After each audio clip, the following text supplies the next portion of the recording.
Attends Sophie, ne bouge pas trop, s'il te plaît, dit Mathieu d'une voix élevée en ajustant sa sœur dans ses bras, essayant de l'empêcher de se tordre de douleur. Nous y sommes presque. Encore un peu. Sophie pouvait à peine ouvrir les yeux. Sa respiration était rapide et irrégulière. Le petit, au t-shirt taché de crasse et de sang, s'accrochait d'une main à la chemise de Mathieu, ignorant le froid mordant de l'aube. Mathieu a trébuché sur une pierre, sa jambe a vacillé et il a failli tomber. Un léger juron s'échappa de ses lèvres, mais il n'y prêta pas attention. Ce qui l'inquiétait davantage, c'était le silence presque insupportable qui les entourait. Pas d'adultes dans les rues, pas de lumière aux fenêtres de l'ancien immeuble où ils vivaient. « Sophie, tu m'entends » Mathieu pencha la tête pour pouvoir la regarder, ne serait-ce qu'un peu. « Vous pouvez le faire, nous devons continuer. »« Oui, juste un peu plus » cria Sophie à voix basse, incapable de parler. La blessure à la jambe droite, juste au-dessus du genou, commençait à enfler. Le sang avait taché sa peau claire, formant une tache rouge qui faisait craindre à Mathieu que la situation était bien plus grave qu'il ne voulait l'admettre. Les rues étaient un labyrinthe sombre qu'il connaissait presque par cœur, mais cette nuit-là, la nuit lui semblait plus longue, plus lourde et plus froide. À chaque pas, il entendait le cliquetis de ses propres chaussures sur l'asphalte, mêlé aux gémissements étouffés de Sophie. « Je ne peux pas revenir en arrière » murmura Mathieu. « Je ne peux pas. » Cela faisait des semaines que leur mère était partie. Elle avait laissé derrière elle quelques mots durs et peu de bien. Depuis, Mathieu était devenu à la fois père et mère pour Sophie. Il essaya de ne pas pleurer, mais tout en lui faisait mal. Dans ses bras, il portait non seulement sa petite sœur, mais tout le poids de l'abandon. Au détour de la rue principale, la lumière d'un réverbère éclairait leurs visages. Mathieu s'arrêta un instant pour reprendre son souffle. Sa peau était égratignée, une petite plaie près de son sourcil gauche. Il ne l'avait même pas remarqué, pris entre la peur et l'urgence. « S'il te plaît, ne t'évanouis pas, Sophie, murmura-t-il. Plus rien ne nous séparera. »« Non, je ne laisserai rien t'arriver. » Sophie gémit. Son petit corps tremblait à chaque respiration laborieuse. Ses cheveux en bataille couvraient partiellement son visage sale, mais ses yeux égarés fixaient Mathieu avec une confiance absolue.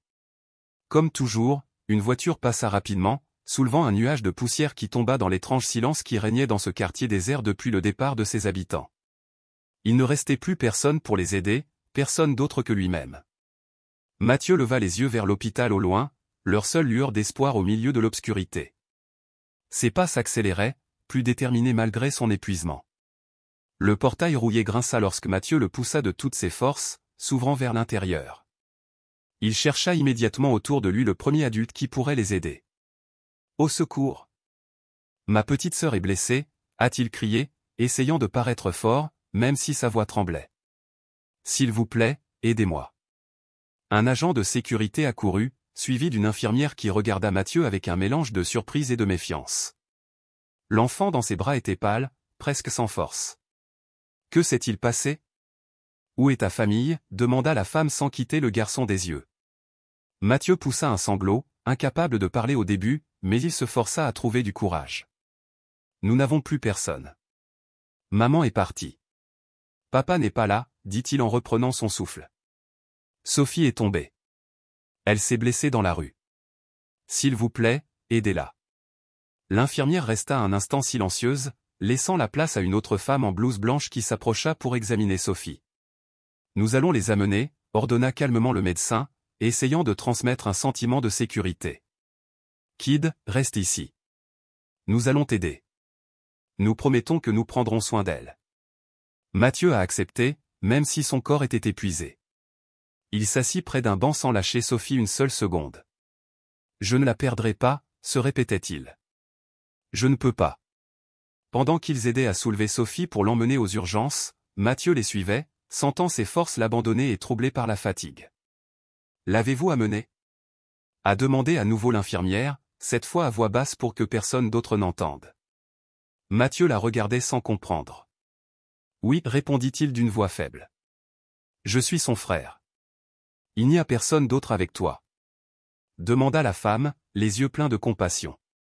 Non, murmura Mathieu. Il n'y a personne, c'est pour ça que je suis venu.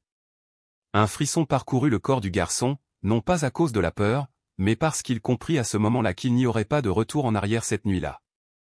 Nous ferons tout notre possible, dit l'infirmière, son expression changeant. Mais tu dois nous dire pourquoi tu es seul avec ta sœur. Que s'est-il passé avec tes parents? Mathieu baissa les yeux, sentant à nouveau le poids de la nuit peser sur ses épaules. Maman est partie il y a longtemps, commença-t-il avec difficulté. Papa a disparu. On n'a plus de nouvelles de lui depuis des mois. C'est moi qui m'occupe de Sophie car il n'y a plus personne. Je ne veux pas la perdre ni être séparé. L'infirmière resta silencieuse un moment tandis que derrière elle, le médecin et les autres commençaient à préparer médicaments et traitements. Personne n'a dit un mot, mais il était clair que les paroles de Mathieu avaient réveillé une douleur bien plus profonde que la blessure à la jambe de Sophie. Le garçon serra les dents pour retenir ses larmes.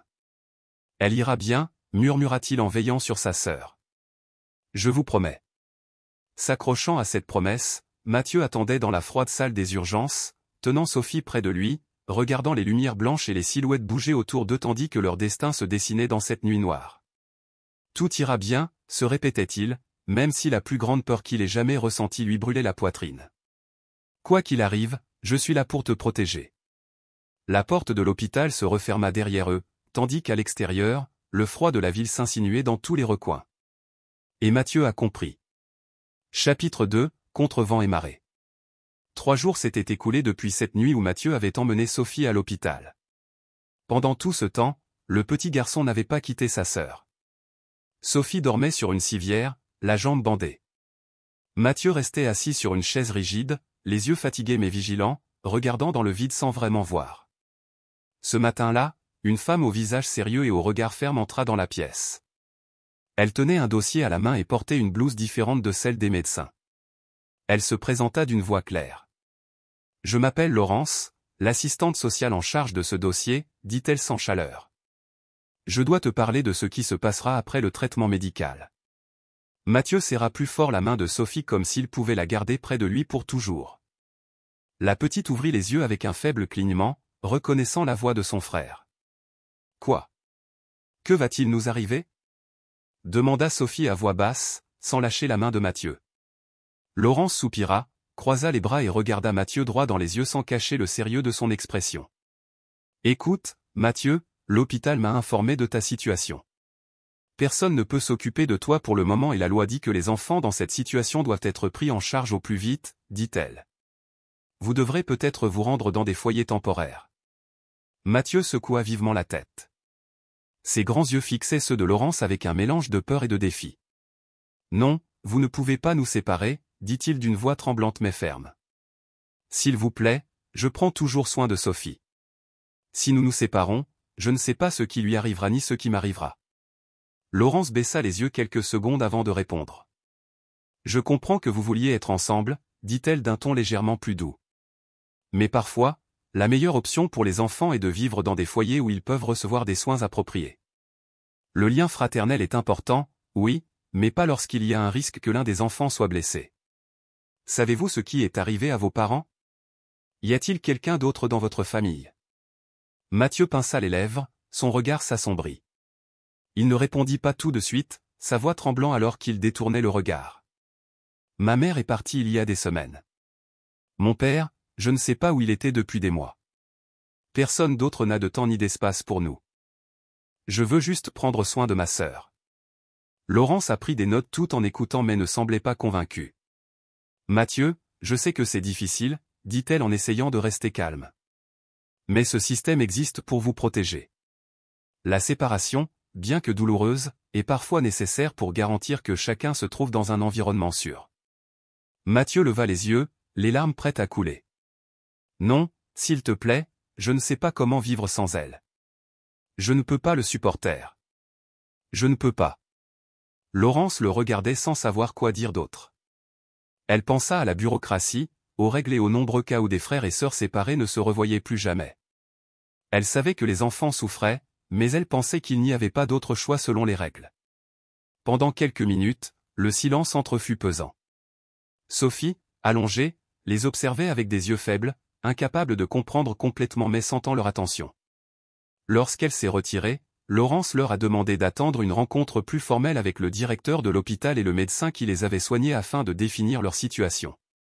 Cet après-midi-là, Mathieu n'avait presque plus la force de se lever.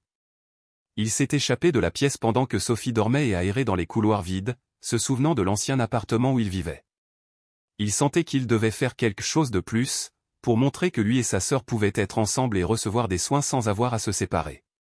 Cette nuit-là, alors que tout le monde pensait que Mathieu dormait, il sortit silencieusement, évitant les gardes qui le regardaient à peine. Le bâtiment était vieux et résonnait de tous ces bruits, mais il marchait sans crainte, guidé uniquement par le besoin de revenir. En entrant dans la pièce qu'ils appelaient autrefois leur chez-soi, Mathieu traînait ses pieds fatigués. L'obscurité froide l'enveloppait comme le vide laissé par l'absence de ses parents. Il fouilla dans les tiroirs et sous le lit jusqu'à ce qu'il trouve une vieille boîte. À l'intérieur se trouvaient des lettres froissées et des photographies jaunies. Il ouvrit une lettre d'une main tremblante, la lisant à voix basse. « Cher Mathieu et Sophie, je sais que ça fait mal d'être seul maintenant, mais je suis parti parce que je pensais que revenir vous ferait encore plus mal. Ce n'est pas que je ne vous aime pas. Prenez soin les uns des autres. » Mathieu sentit une boule se former dans sa gorge. Il ne savait pas si sa mère avait raison, mais la vérité le blessait encore plus. Le lendemain, ses lettres en main, Mathieu retourne à l'hôpital. Il retrouve Laurence dans une chambre avec le docteur Lefebvre, le médecin qui les avait soignés. « J'ai trouvé ça », dit Mathieu en montrant les lettres. « Ma mère a dit qu'elle était partie pour ne pas nous faire de mal. Elle ne veut pas que nous soyons séparés. Nous ne pouvons pas vivre sans être ensemble. » Laurence lut les mots en silence, et pour la première fois, ses yeux s'adoucirent. « C'est une information importante, murmura-t-elle. Je vais devoir reconsidérer la situation. Il y a peut-être des options que je n'ai pas encore envisagées. » Le docteur Lefebvre acquiesça avec un sourire bienveillant. « Mathieu est plus fort qu'il n'en a l'air, » a-t-il déclaré. « Je pense que nous pouvons nous battre pour que les frères et sœurs restent ensemble. Il existe un programme spécial pour des cas comme celui-ci. Ce n'est pas garanti, mais ça vaut la peine d'essayer. » Mathieu sentit une étincelle d'espoir s'enflammer en lui, mais Laurence prévint prudemment, cela prendra du temps. Le système n'est pas facile à changer, et en attendant, nous devons nous assurer que vous êtes tous les deux bien pris en charge. Les jours suivants, Mathieu continue de lutter contre les entretiens, les questionnaires et la froideur des fonctionnaires qui ne voient qu'un cas de plus, et non deux enfants luttant pour leur droit d'être ensemble. Sophie se remettait peu à peu, mais chaque appel de Laurence à Mathieu était comme une menace silencieuse. « Mathieu, il faut comprendre que si les choses ne changent pas, la séparation sera inévitable, » lui dit Laurence un après-midi. Mathieu la regardait avec la même crainte habituelle, mais cette fois avec plus de détermination. « Je ferai tout pour que cela n'arrive pas.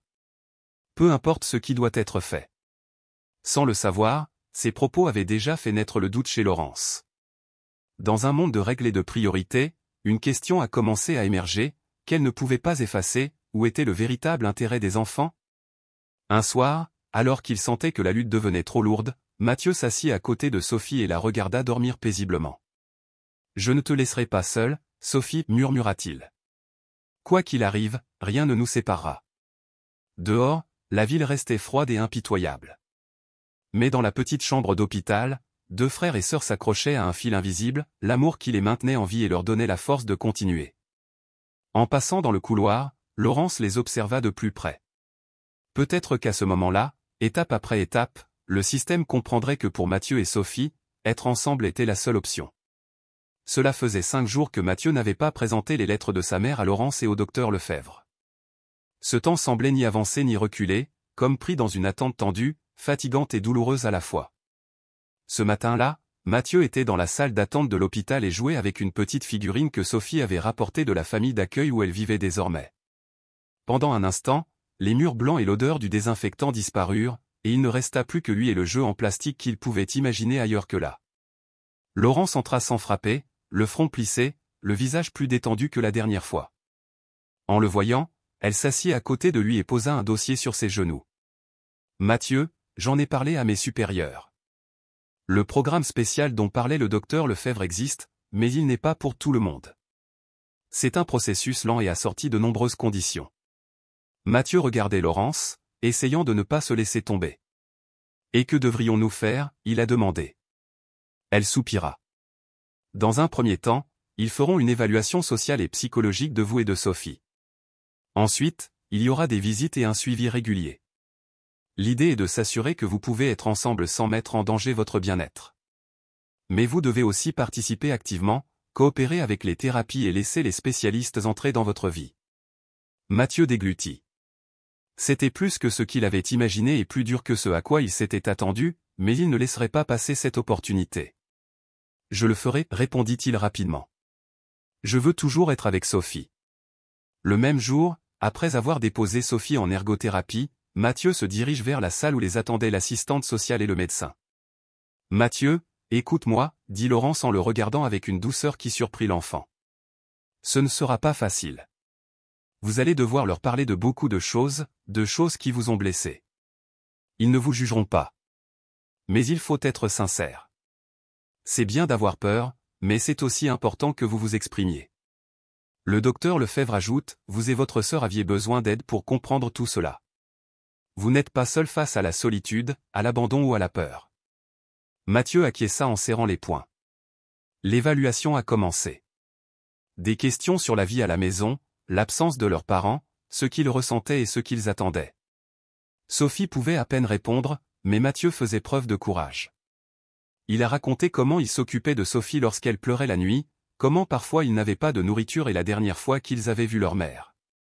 Chaque mot faisait vibrer quelque chose en Laurence, qui prenait des notes, mais ses yeux larmoyaient à plusieurs reprises. Elle resta silencieuse alors que, dans son esprit, les règles du système se heurtaient à la réalité brute et accablante qu'elle voyait devant elle. « Merci, Mathieu, dit-elle enfin, d'une voix plus douce qu'auparavant.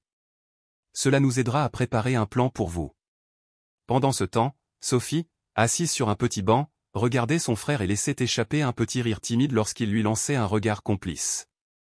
C'était le premier sourire sincère que Mathieu voyait depuis son arrivée ici, et cela lui donnait la force de continuer.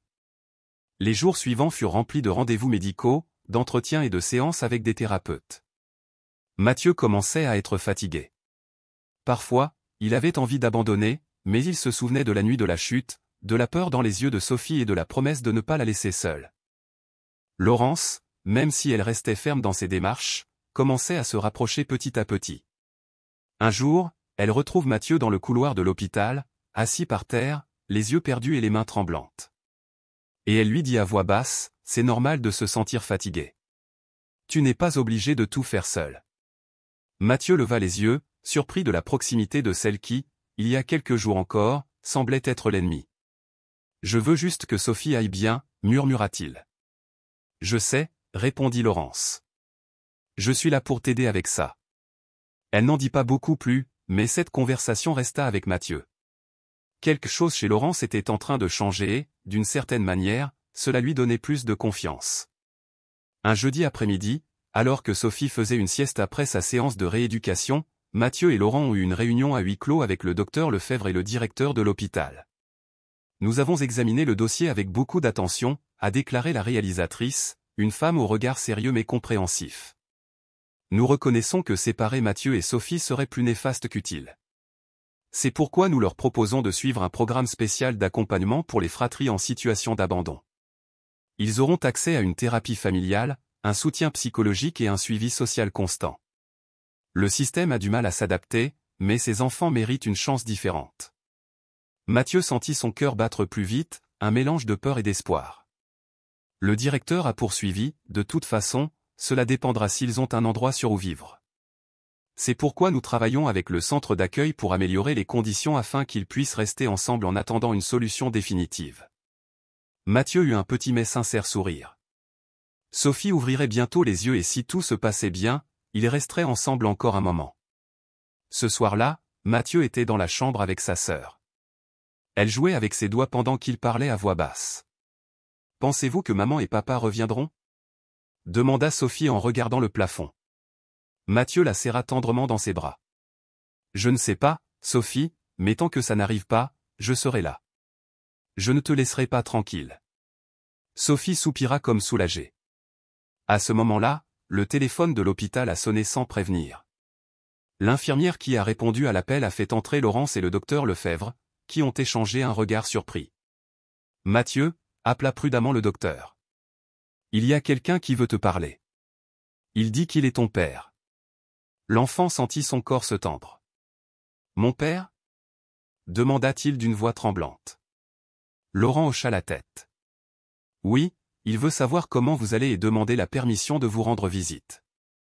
Mathieu regarda Sophie qui semblait ne pas comprendre, puis baissa les yeux vers le sol. Je ne sais pas si je veux le voir, murmura-t-il. C'est bien de ne pas savoir, a déclaré le médecin, mais vous devez penser à ce qui est le mieux pour vous deux. Cet appel avait ouvert une porte que Mathieu ne savait pas s'il était prêt à franchir.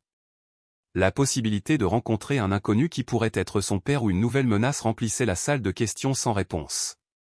Mais au milieu de tout cela, Mathieu sentait que quoi qu'il arrive, Sophie et lui devraient y faire face ensemble, comme ils l'avaient toujours fait.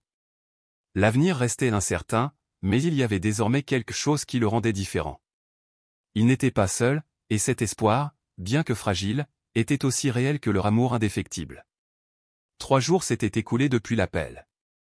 Mathieu n'avait pas bien dormi depuis, la voix de cet homme résonnait dans sa tête, un écho étrange flottant entre l'espoir et la peur. Sophie, de son côté, semblait plus calme. Elle jouait avec ses poupées dans le salon de la famille d'accueil, comme si de rien n'était, sans se douter de la tempête qui couvait pour son frère. Ce matin-là, Mathieu entre à l'hôpital le sourire aux lèvres, bien décidé à continuer d'insister pour pouvoir rester avec Sophie. Il rencontra Laurence dans le couloir, qui le regardait d'un œil différent, plus doux, comme si elle aussi portait une inquiétude qu'elle ne voulait pas partager. Mathieu l'appelait. Aujourd'hui, le docteur Lefebvre vient vous voir. Il veut vous parler de la suite. Oui, répondit Mathieu en serrant les poings dans les poches de sa veste. Je veux comprendre tout cela. Je veux que Sophie et moi soyons ensemble, pas séparés. Laurent acquiesça d'un léger geste. C'est aussi ce que nous voulons. Le problème, c'est que pour que cela se produise, il faut être sûr que sa maison est un endroit sûr. Sans cela, c'est compliqué. Mathieu la regardait en silence, ne sachant que dire. Dans le cabinet, le docteur Lefebvre attendait avec plusieurs feuilles de papier à la main. Quand Mathieu entra, il le reçut avec un aimable sourire. « Bonjour, champion, dit-il. Comment te sens-tu aujourd'hui ? » Un peu fatigué, reconnaît Mathieu, mais ça va. Écoutez, j'ai apporté quelques résultats des évaluations, a poursuivi le médecin. Les psychologues disent que Sophie et vous avez un lien très fort. C'est une bonne chose. Ils me disent aussi que vous faites un énorme effort pour prendre soin d'elle. Mathieu sentit une étrange chaleur dans sa poitrine. C'était la première fois que quelqu'un reconnaissait son combat sans le juger. Mais, continua le médecin, il y a autre chose dont nous devons parler. Vous vous souvenez de l'appel que nous avons reçu il y a quelques jours ? Celui de l'homme qui prétend être votre père. Mathieu déglutit et hocha la tête. Ouais, je ne sais pas si je veux le voir. Je ne sais même pas qui c'est. Le médecin le regarda avec compréhension. C'est normal. Il est normal de ressentir de la peur et de la confusion, mais vous devez réfléchir à ce qui sera le mieux pour vous et Sophie. Mathieu serra la mâchoire et regarda par la fenêtre. La ville continuait son tumulte, indifférente à ce qu'il ressentait. Et que va-t-il se passer, a-t-il finalement demandé. Nous allons organiser une rencontre avec cet homme, mais vous serez présent. Et si à un moment donné vous décidez que vous ne voulez pas le voir, nous dirons qu'il n'y a pas de problème. Mathieu respirait profondément, ne pouvant même pas imaginer cette rencontre. Cet après-midi-là, Laurence frappe à la porte de la pièce où Mathieu et Sophie regardaient des dessins animés. Cette fois, l'assistante sociale n'a pas apporté seulement des papiers, mais une expression sérieuse, mais pas dure. Mathieu, toi et ta sœur aviez rendez-vous avec des thérapeutes pour commencer une thérapie ensemble, a-t-elle ajouté. Cela vous aidera à comprendre de nombreux sentiments que vous ressentez. Mathieu regarda Sophie, qui lui sourit et lui serra la main avec force. D'accord, accepte, mais je ne veux pas que quiconque nous sépare. Laurence soupira. Je sais, ni moi ni personne ne voulons ça.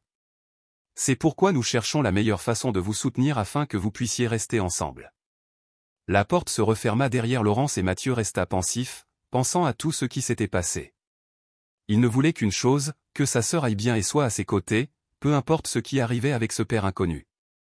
Le lendemain arrivait l'heure de l'entretien avec l'homme. Mathieu attendait nerveusement dans une pièce où il ne pouvait voir qu'une partie du visage du visiteur à travers une vitre. Là, un homme d'une trentaine d'années semblait attendre de l'autre côté, mal à l'aise. Laurence et le médecin se sont chargés de présenter l'homme à Mathieu mais avec respect, et cette frontière qu'il essayait de protéger pour l'enfant. Mathieu, voici ton père, dit prudemment Laurence. L'homme parla d'une voix douce. Bonjour, mon fils. Je sais que je n'y suis jamais allé auparavant, mais je veux faire connaissance avec toi et Sophie. Je n'ai pas l'intention de te faire du mal. Je veux juste essayer. Mathieu le regardait sans savoir quoi ressentir. Quelque chose chez cet homme lui semblait lointain, comme un personnage d'une histoire qui ne le concernait pas. « Pourquoi n'étais-tu pas avec nous » demanda Mathieu à voix basse. « Pourquoi es-tu parti » Le père baissa les yeux et répondit sincèrement, « J'ai fait beaucoup d'erreurs, champion. Ta mère a pris la décision de partir parce qu'elle pensait que cela te ferait du bien. J'ai disparu par peur et par culpabilité, mais je veux changer cela si tu m'en donnes l'occasion. » Mathieu resta silencieux quelques secondes. Puis il regarda Sophie, qui jouait distraitement, et comprit qu'il disait la vérité, même si ça faisait mal. « Je ne sais pas si je peux te faire confiance, » dit-il honnêtement, « mais sache que Sophie est la chose la plus importante pour moi. Je vais la protéger, même si j'ai peur. » L'homme baissa la tête et sourit tristement. « Cela me suffit pour commencer. » Cette nuit-là, Mathieu n'a pas laissé Sophie s'endormir seule. Il la serra fort dans ses bras et lui expliqua du mieux qu'il pouvait ce qui s'était passé dans la pièce cet après-midi. « Je pense que papa veut revenir, » dit-elle d'une voix plus calme. « Mais je ne sais pas s'il est prêt à vraiment être notre père. » Sophie, avec ses grands yeux, secoua simplement la tête. « Tant que nous sommes ensemble, » a-t-elle répondu, « je n'ai pas peur. » Mathieu sourit pour la première fois depuis des jours. Cette petite présence fragile et courageuse était sa force.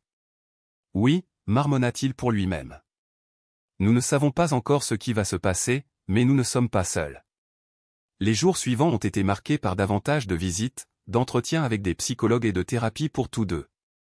Mathieu et Sophie commencent à comprendre que leur situation est plus complexe, mais ils bénéficient désormais d'un soutien qu'ils n'avaient pas reçu auparavant. De son côté, Laurence a commencé à remettre en question certaines de ses convictions. Voir Mathieu lutter courageusement pour garder sa sœur près de lui alors qu'il affronte l'un des moments les plus difficiles de sa vie le fait douter de la capacité du système à véritablement comprendre ses enfants. Un après-midi, dans la salle d'attente, Laurence s'approche de Mathieu et lui tend un livre de contes. « C'est pour toi, » dit-elle, « pour que tu auras quelque chose quand les choses seront difficiles. » Mathieu accepta le livre avec un sourire timide.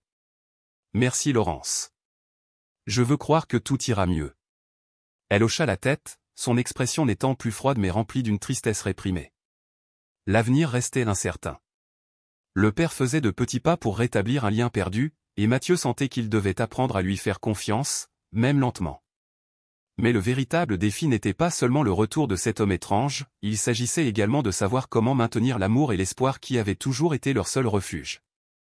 Mathieu savait que la vie dans cette ville ne serait pas facile, que l'abandon, la peur et l'incertitude pourraient revenir à tout moment. Mais il savait aussi que tant qu'il aurait Sophie à ses côtés et quelqu'un qui comprendrait son histoire, il pourrait se battre pour un nouveau départ. La nuit tomba à nouveau sur la ville, mais dans cette chambre d'hôpital, deux frères et sœurs dormaient ensemble, protégés par un amour que ni l'obscurité ni la distance ne pouvaient briser. 4 jours s'étaient écoulés depuis la visite de celui qui prétendait être leur père. Mathieu avait l'impression que des années s'étaient écoulées entre la fatigue de l'incertitude et le fragile espoir que lui offrait la présence de Sophie. Ce matin-là, lui et sa sœur se trouvaient dans la salle de jeu de l'hôpital, un petit endroit avec des jouets usés et des dessins collés au mur. Mais pour Mathieu, cet espace n'était guère plus qu'une pause, un petit répit avant la prochaine rencontre avec Laurence. « Mathieu, tu peux venir avec moi un instant » appela Laurence d'un ton moins froid que d'habitude. Il se leva et s'approcha, Sophie le regardant depuis un coin, tenant son ours en peluche dans ses bras. « Nous allons faire un bilan des progrès » expliqua Laurence alors qu'ils marchaient dans le couloir. « Ce n'est rien de grave. Nous voulons juste savoir comment vous allez, comment vous vous sentez. » Mathieu sentit un nœud dans sa gorge, comme si chaque rencontre était une épreuve qui pouvait décider de son sort et de celui de Sophie. Mais il accepta sans dire un mot. Ils arrivèrent dans un petit bureau où les attendait un psychologue avec un sourire chaleureux. « Bonjour Mathieu. »« Bonjour Sophie. Tu veux me dire comment tu vas ?» demanda la femme d'une voix douce. Mathieu regarda Sophie, qui baissa les yeux et serra fort son ours dans ses bras. Il soupira. « Nous allons bien, parfois fatigués, dit-il lentement. Papa est venu il y a quelques jours, mais je ne sais pas s'il veut être notre père ou juste un étranger, a déclaré Mathieu. Sa voix tremblait en se souvenant des derniers mots de sa mère lorsqu'elle l'avait vu pour la dernière fois. Ma mère est partie parce qu'elle disait que revenir nous ferait du mal à Sophie et à moi, mais ça me fait mal parce que parfois je pense que ce n'est pas vrai. Le psychologue en a pris note. C'est normal de se sentir perdu. Veux-tu me dire autre chose? Mathieu serra les dents et réfléchit aux mots qu'il avait besoin de dire, à ces vérités qui faisaient mal mais qui devaient éclater. Si nous pouvions savoir pourquoi ils sont vraiment partis, peut-être que nous comprendrions mieux. Sophie leva les yeux avec ce courage fragile qu'elle avait toujours eu. Je veux qu'il soit avec nous, murmura-t-elle, qu'il ne soit pas séparé. Le psychologue hocha la tête, encourageant Mathieu à continuer. Il réfléchit aux mots qu'il devait dire, à cette douleur qu'il avait besoin d'exprimer. Plus tard dans la journée, Mathieu quitte le bureau avec Laurence derrière lui en marchant lentement. Mathieu parlait d'une voix calme. J'ai réfléchi à ce que tu m'as dit l'autre jour. Je sais que tu as envie d'être avec Sophie, et je veux que tu saches que nous avons également discuté avec le docteur Lefebvre pour trouver la meilleure solution pour toi. Vraiment? Demanda Mathieu avec un mélange d'espoir et de prudence. Oui, il existe un programme spécial pour les frères et sœurs dans des situations comme la vôtre. Cela signifie que nous pourrions trouver un endroit où vous pourriez être ensemble, recevoir des conseils et un soutien psychologique pendant que la situation avec votre famille se résout. Mathieu sentit son cœur s'apaiser un peu, même si la peur qu'il portait depuis longtemps restait présente. Et qu'en est-il de mon père? Il a demandé. Il pourrait être avec nous dans ce programme, répondit Laurence, la voix mesurée. Laurence resta silencieuse un instant, voyant la sincérité dans les yeux de ce garçon qui avait appris à être fort du jour au lendemain. Cela dépendra de beaucoup de choses, Mathieu. On ne peut pas se fier aux mots, mais ne vous inquiétez pas, nous voulons tous que ça se passe bien. Mathieu tourna son regard vers le couloir, ne sachant pas s'il pourrait un jour avoir une confiance totale. Cette nuit-là, dans la chambre où il dormait, Mathieu remarqua que Sophie était plus agitée que d'habitude. Elle se tournait et se retournait dans sa petite couverture. « Qu'est-ce qui ne va pas, Sophie » demanda-t-il en s'asseyant à côté d'elle. « J'ai peur, Mathieu, de l'avenir qui nous séparera, » dit-elle d'une voix tremblante. Mathieu la prit dans ses bras avec douceur mais fermeté. « Rien ne nous arrivera tant que toi et moi restons ensemble, Sophie. Je te le promets. » Elle le regardait avec de grands yeux brillants. « Et l'homme qui est venu, sera-t-il bon ou mauvais pour nous » Mathieu soupira et lui caressa les cheveux. « Je ne sais pas. Je ne sais pas encore si nous pouvons lui faire confiance, mais tant que je serai là, personne ne nous fera de mal. » Sophie se blottit contre lui et s'endormit peu à peu. Mathieu restait éveillé, les yeux fixés au plafond, pensant à l'appel qui pouvait arriver à tout moment, à cet homme qui pouvait être son père ou juste un autre inconnu qui ajoutait de la peur à ses nuits. Le lendemain, un appel interrompt la routine au refuge. Laurence entra avec le téléphone à la main alors que Mathieu et Sophie étaient dans le salon. « Mathieu, c'est pour toi, » dit-elle en s'asseyant à côté de lui. « Ils veulent te parler. » Le garçon prit le téléphone avec les mains tremblantes. « Bonjour ?» Sa voix était faible. De l'autre côté, une voix inconnue et tendue répond « Mathieu, c'est moi, ton père. Je veux te voir, te parler. Je veux t'expliquer. » Mathieu déglutit en regardant Sophie qui l'observait attentivement. « Je ne sais pas si je le veux, » dit-il sincèrement. « Mais si tu veux vraiment être notre père, il faut que ce soit vrai, pas seulement des mots. Je sais, mon fils, je suis prêt à le prouver. Donne-moi une chance. » Mathieu ferme les yeux un instant, puis dit simplement « D'accord, mais cette fois, je ne veux pas de promesses non tenues. » Il raccrocha et regarda Sophie. « Peut-être que ça ne fait que commencer, » murmura-t-il. « Mais au moins, nous sommes ensemble pour affronter la suite des événements. » Cet après-midi-là, Laurence et le docteur Lefebvre organisèrent une rencontre avec les responsables du programme spécial. Mathieu les suivit sans lâcher la main de Sophie. « Ce que recherchent ces deux enfants, » explique le médecin, « doit être une priorité, rester ensemble, recevoir du soutien et se remettre progressivement des moments d'abandon. » Laurence ajoute, « Même si le système est parfois rigide, nous faisons des efforts pour leur créer un espace. Ce ne sera pas facile, mais l'important c'est que Mathieu et Sophie aient de la stabilité. » Mathieu les regardait tous avec un mélange de fatigue et d'espoir qui faisait déjà partie de lui. « Merci, dit-il d'une voix ferme. Je ne sais pas ce qui va se passer, mais je veux me battre et je veux que Sophie soit avec moi. Le médecin sourit, acquiesçant. C'est ce qui compte le plus, qu'ils aient la chance de prendre un nouveau départ. Cette nuit-là, Mathieu explique à Sophie ce qui s'est passé. Peu importe que papa vienne ou pas, ou qu'il reste ou pas, a-t-il déclaré. Ce qui compte c'est que toi et moi restons ensemble, que nous continuions à nous battre. Le petit se blottit contre lui, fort de résignation. Tu es ma famille, Mathieu, pour toujours. Et même si la ville restait dure, sombre et froide, il régnait dans cette pièce une autre chaleur, celle des promesses, des liens indestructibles et, surtout, de l'espoir. Mathieu regardait par la fenêtre la grisaille de la nuit, conscient que ce n'était qu'un début.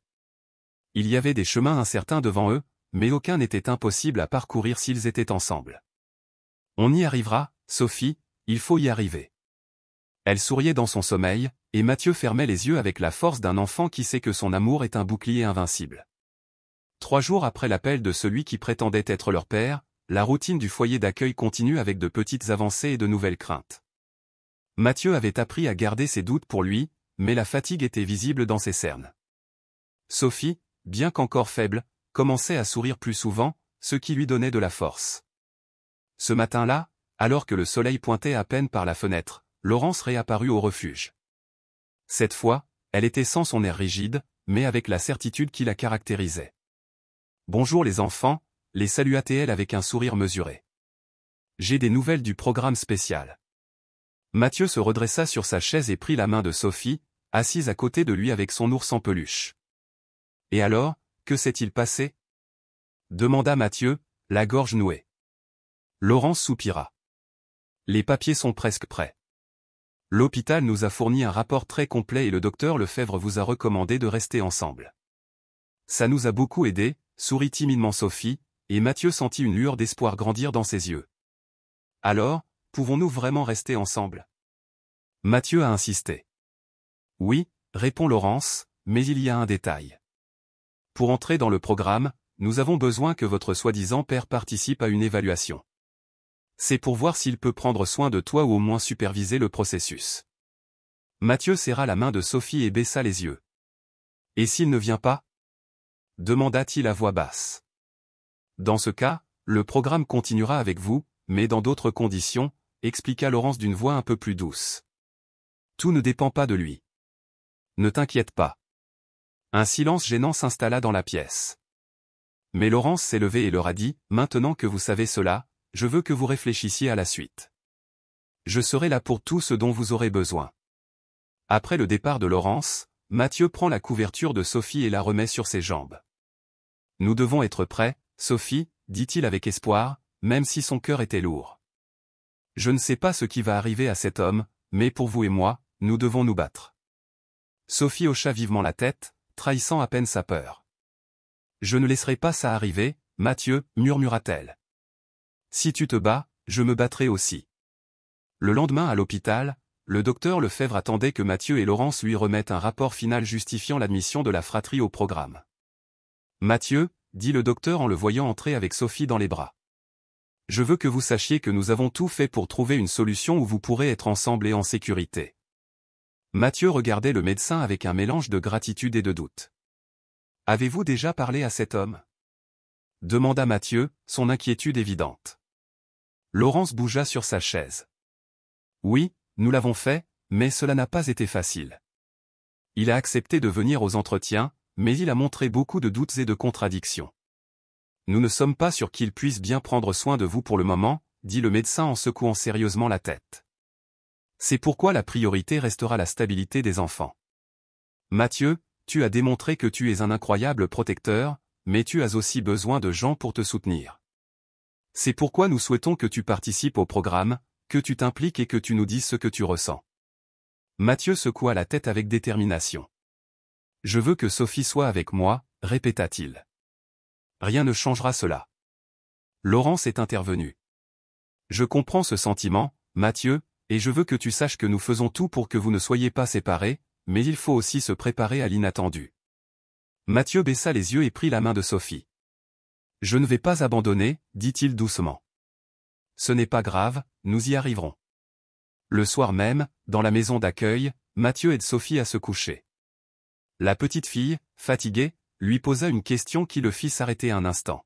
« Pensez-vous que papa reviendra un jour à la maison ?» demanda-t-elle d'une voix brisée. Mathieu s'assit à côté d'elle, l'embrassant doucement. « Je ne sais pas, Sophie. Parfois je le pense, mais d'autres fois j'ai l'impression qu'il ne veut pas ou ne peut pas. » « Et s'il ne veut pas, murmura-t-elle. »« Alors nous resterons tous les deux, répondit-il avec plus de conviction. Si personne d'autre ne veut être là, nous le saurons. Je préfère ça, dit-elle en se penchant contre l'oreiller. Mathieu la regardait s'endormir en pensant à tout ce qui avait changé dans leur vie, les paroles de Laurence et du médecin, l'homme qui se disait leur père et l'incertitude qui pesait sur ses épaules. Mais il ne pouvait s'empêcher de croire. Quelques jours plus tard, Laurence revient visiter la maison avec une expression différente, moins tendue.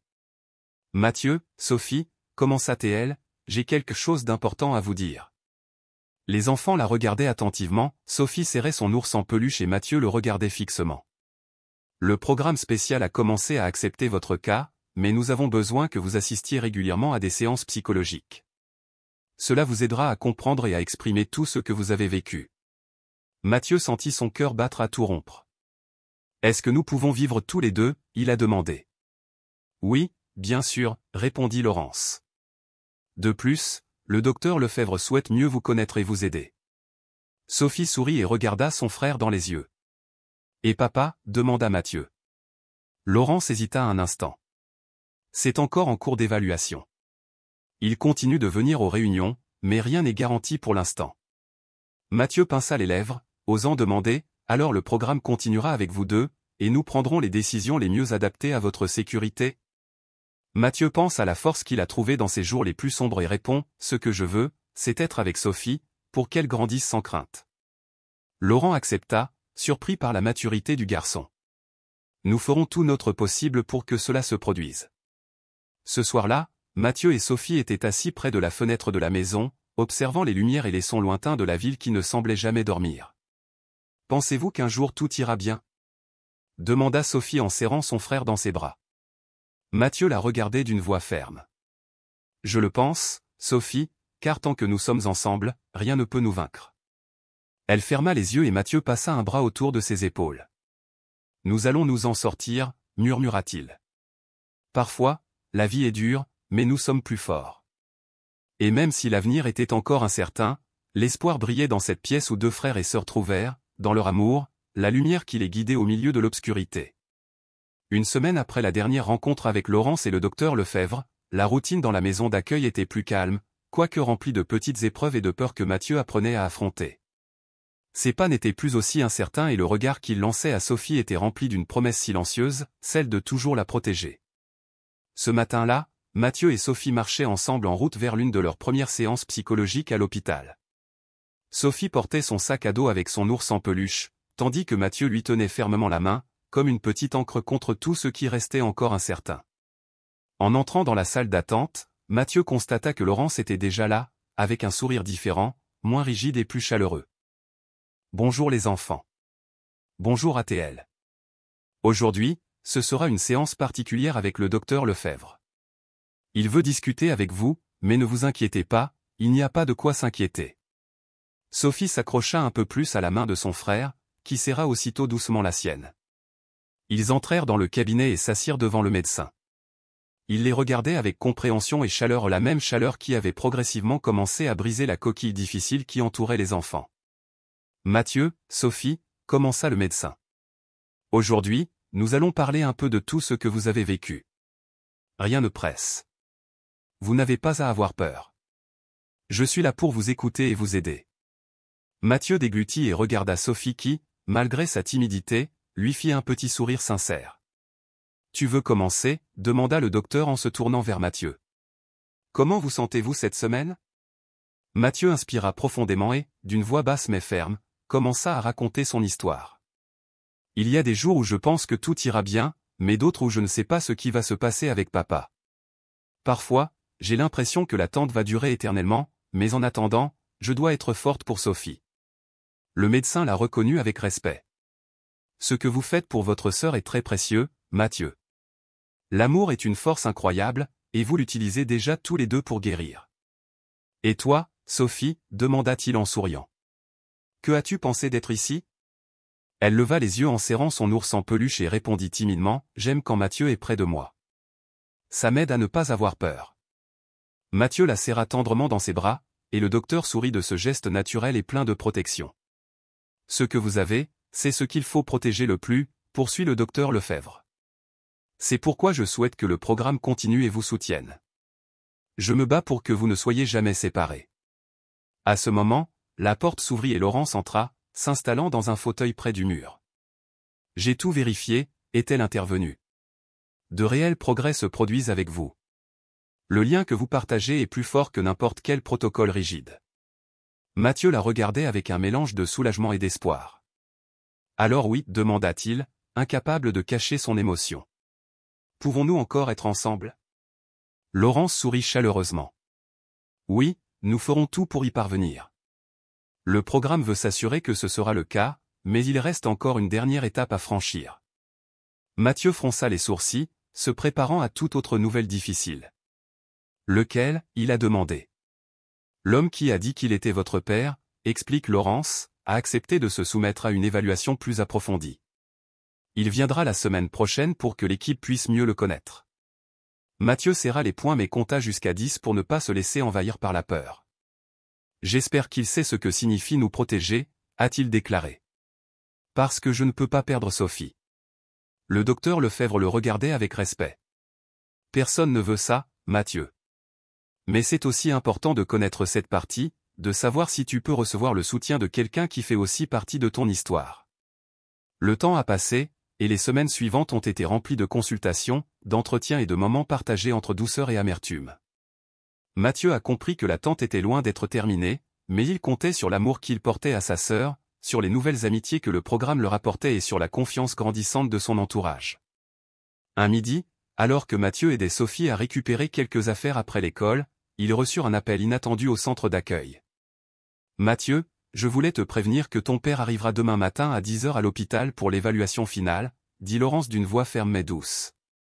Je veux que tu saches que nous serons avec toi et Sophie tout le temps. Ce soir-là, Mathieu ne put s'empêcher de penser au rendez-vous qui approchait. Qui était vraiment cet homme qui prétendait être leur père? Pouvait-il vraiment s'occuper d'eux? Ou était-ce une autre promesse vide de sens? Le lendemain matin, ils arrivent à l'hôpital, accompagnés de Laurence et du docteur Lefebvre. Mathieu sentit son cœur s'accélérer petit à petit tandis qu'ils attendaient dans la salle désignée. Lorsque la porte s'ouvrit, un homme à l'air nerveux mais sincère entra. Il se présenta comme Julien et s'inclina légèrement devant Mathieu et Sophie. « Bonjour les enfants, dit-il. Je sais que je n'étais pas le père que tu méritais, et je ne peux pas te demander de me pardonner tout de suite, mais je suis ici pour te montrer que je veux essayer, si tu me le permets. » Mathieu le regardait avec méfiance, mais aussi avec l'espoir que quelque chose de bien puisse arriver. Sophie, plus timide, s'accrochait à la jambe de son frère.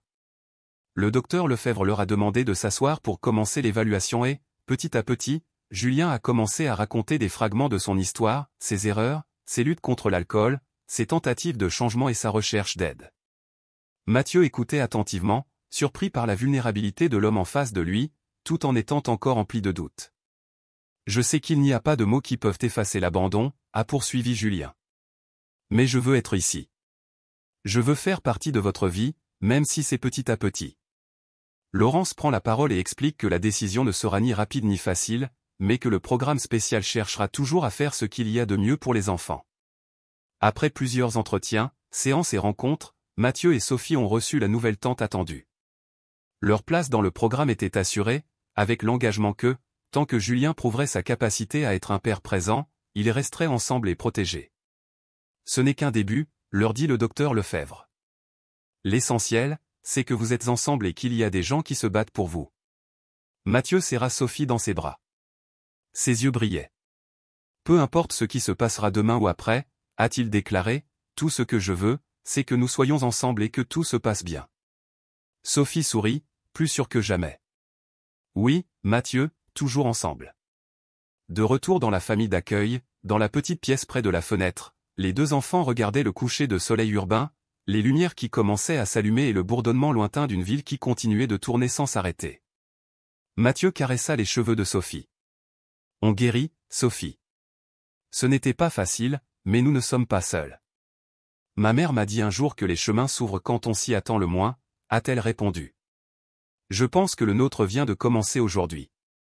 Mathieu sourit, sentant que pour la première fois, l'espoir n'était plus seulement un rêve, mais une réalité qu'il pouvait construire.